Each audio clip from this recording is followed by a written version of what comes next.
ಅಥಣಿ ಅಶಾಂತಿ. ಅಥಣಿ ಜಿಲ್ಲೆ ಘೋಷಣೆಗಾಗಿ ಇಂದು ಪಟ್ಟಣದಲ್ಲಿ ಮತ್ತೆ ಉದ್ವಿಗ್ನ ಪರಿಸ್ಥಿತಿ ನಿರ್ಮಾಣವಾಗಿದೆ. ಜಿಲ್ಲೆ ಸ್ಥಾನಮಾನ ನೀಡಬೇಕೆಂದು ಆಗ್ರಹಿಸಿರುವ ಹೋರಾಟಗಾರರ ಕರೆಯ ಹಿನ್ನೆಲೆ ರಸ್ತೆ ತಡೆ ಪ್ರತಿಭಟನೆ ಕೂಗು ಜೋರಾಗಿದೆ.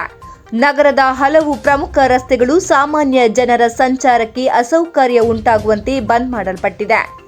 ಅಂಗಡಿ ಬಸವಿಗಳು ಕೂಡ ತಮ್ಮ ಶೆಟ್ಟರ್ಗಳನ್ನು ಇಳಿಸಿ ಸಂಪೂರ್ಣ ಬಂದ್ಗೆ ಬೆಂಬಲ ಸೂಚಿಸಿರುವುದು ಗಮನಾರ್ಹ.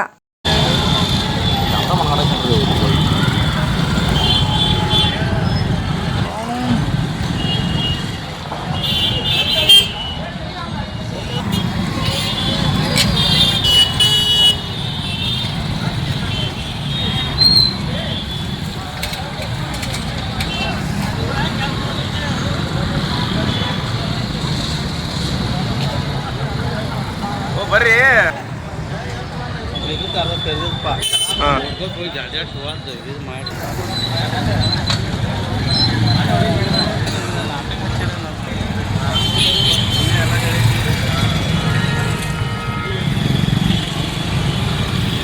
ಈ ನಡುವೆ ಪೊಲೀಸ್ ಇಲಾಖೆ ಅತಿದೊಡ್ಡ ಕಟ್ಟುನಿಟ್ಟಿನ ಭದ್ರತಾ ವ್ಯವಸ್ಥೆ ಮಾಡಿದ್ದು ಹೆಚ್ಚುವರಿ ಪಡೆಯನ್ನು ನಿಯೋಜಿಸಲಾಗಿದೆ. ಯಾವುದೇ ಅಹಿತಕರ ಘಟನೆ ಸಂಭವಿಸದಂತೆ ಪೊಲೀಸ್ ಅಧಿಕಾರಿಗಳು ಪ್ರದೇಶವನ್ನು ಸುತ್ತುವರಿದು ನಿಯಂತ್ರಣ ವಹಿಸಿಕೊಂಡಿದ್ದಾರೆ.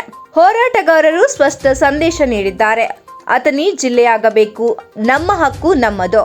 ಪರಿಸ್ಥಿತಿ ಇನ್ನೂ ಉದ್ವಿಗ್ನವಾಗಿದ್ದು ಹೆಚ್ಚಿನ ಮಾಹಿತಿಗಾಗಿ ನಮ್ಮೊಂದಿಗೆ ಇರಿ.